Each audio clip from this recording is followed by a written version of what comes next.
दोस्तों कैसे हैं आप लोग। उम्मीद करता हूं कि बेहतर होंगे। और आइए स्टार्ट करते हैं आज 27 फरवरी का करंट अफेयर। 27 फरवरी हमारे लिए क्या क्या न्यूज लेके आई है, आइए स्टार्ट करते हैं। आज 27 फरवरी की इंपॉर्टेंट न्यूज एमपीपीएससी, व्यापम या अन्य एग्जाम के लिए जो महत्वपूर्ण है हमारे लिए वो। सबसे पहले आज का सुविचार। अपने कार्य में सफल होने के लिए आपको एकाग्र चित्त होकर अपने लक्ष्य पर ध्यान लगाना होगा। ये बात हमारे आप सबके लिए लागू होती है। कोई भी कार्य करें, अगर हमारा मन लगेगा तभी हम उत्कृष्ट परिणाम दे पाएंगे। ठीक है, तो आइए उत्कृष्ट परिणाम की ओर बढ़ने के लिए आज प्रारंभ करते हैं 27 फरवरी का ये इंपॉर्टेंट करंट का लेक्चर। सबसे पहले बात करते हैं हम जैविक खेती में मध्य प्रदेश का प्रथम स्थान। ये बात हमारे कृषि मंत्री ने कही है और हमारा निर्यात भी जैविक कृषि के अंदर बढ़ता जा रहा है। मध्य प्रदेश का योगदान तो देखिए इंपॉर्टेंट क्या है। मैं आपको यहाँ पे दो बातें बता रहा हूं। हमारे यहाँ ऑर्गेनिक स्टेट जो सबसे पहला है वो है सिक्किम, ये बात सत्य बात है।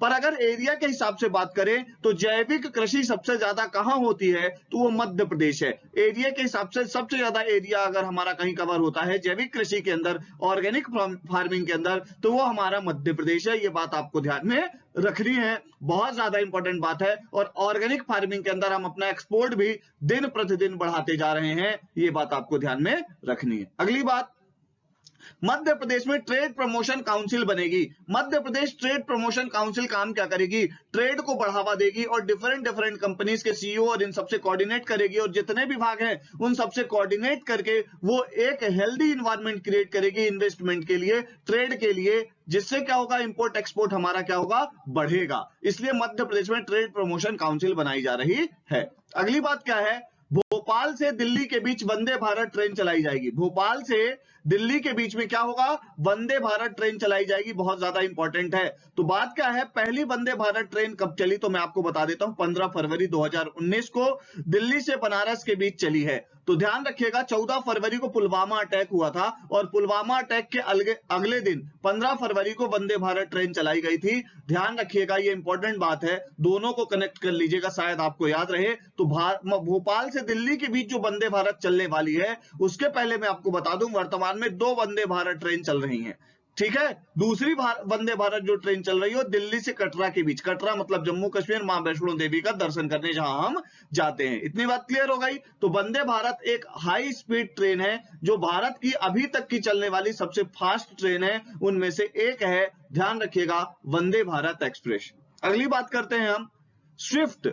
स्विफ्ट से रूस को बाहर किया जा सकता है, अलग किया जा सकता है, यह बात आपको ध्यान में रखनी है। स्विफ्ट क्या है, पहले तो इसकी बात कर लेते हैं। देखिए स्विफ्ट क्या है, एक बैंकिंग समूह है जिसमें दुनिया भर के सारे बैंक जुड़े हुए हैं, दुनिया भर की सारी कंट्रीज जुड़ी हुई हैं। इसके माध्यम से क्या होता है, एक पेमेंट गेटवे की तरह ये काम करता है। ठीक है, तो आप आते हैं स्विफ्ट का फुल फॉर्म देख लेते हैं, ये भी हमसे एमपीपीएससी पूछ सकता है। तो society for world wide inter banking financial telecommunication, फिर से बोल रहा हूं, society for world wide inter bank financial telecommunication, ये स्विफ्ट का क्या है, फुल फॉर्म है।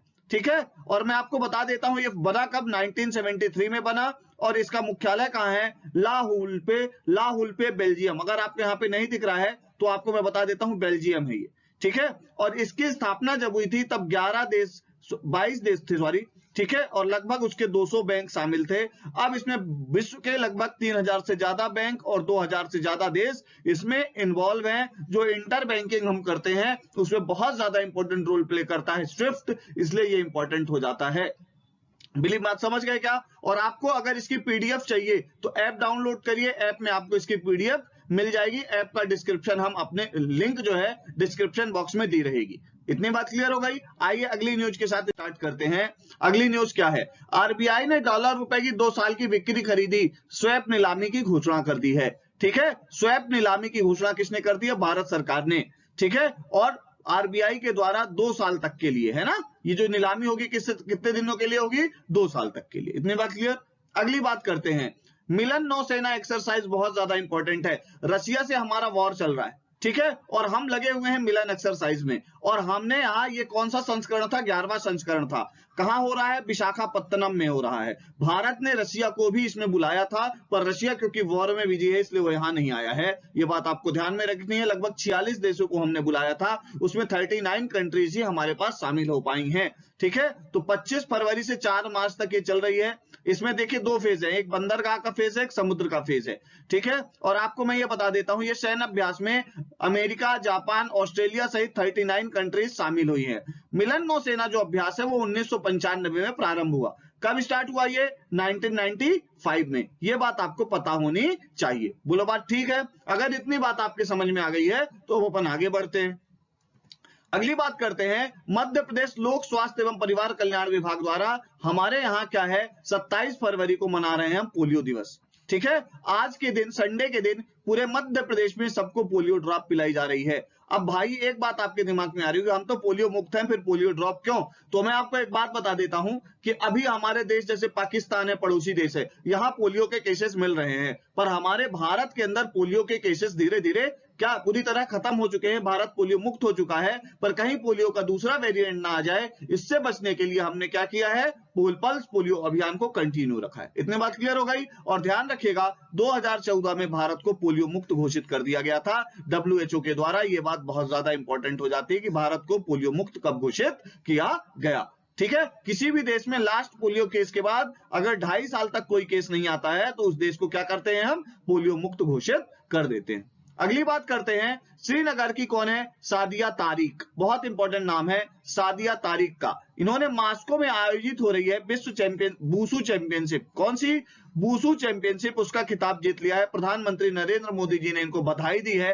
तो ध्यान रखिएगा अभी ये चल रही है मॉस्को में ये प्रतियोगिता। तो सादिया तारिक किसकी प्लेयर है, वुशु की प्लेयर है, और मास्को जो कि रूस की राजधानी है वहां ये आयोजित हो रहा है। मतलब अगर कहें तो रूस का जनजीवन सामान्य है, यूक्रेन का नहीं। मैं आपसे फिर कह रहा हूं, आपको बहुत अच्छे से समझाऊंगा यूक्रेन रशिया वॉर, बहुत जल्द आपके सामने वो वीडियो भी आ जाएगा। अगली बात, आज हमारे नानाजी देशमुख, भारत रत्न नानाजी देशमुख का क्या है, बर्थडे है। ध्यान रखिएगा, सॉरी पुण्यतिथि है इनकी। ध्यान रखिएगा आप, महान समाज सेवक, आधुनिक भारत के युग दृष्टा और भारत रत्न परम पूज्य नानाजी देशमुख का आज क्या है, पुण्यतिथि है। अब इनके बारे में कुछ बातें। हमारे यहाँ ग्रामोदय विश्वविद्यालय अर्थात 1991 में स्टेब्लिश किया इन्होंने। मतलब ग्रामोदय विश्वविद्यालय हमारे मध्य प्रदेश का पहला ग्रामीण विश्वविद्यालय था। ठीक है, और इन्होंने एक तुलसी शोध संस्थान की भी स्थापना करी थी। हम पढ़ते हैं ना, तुलसी शोध संस्थान कहाँ है, चित्रकूट में है। ये बात ध्यान रखिएगा।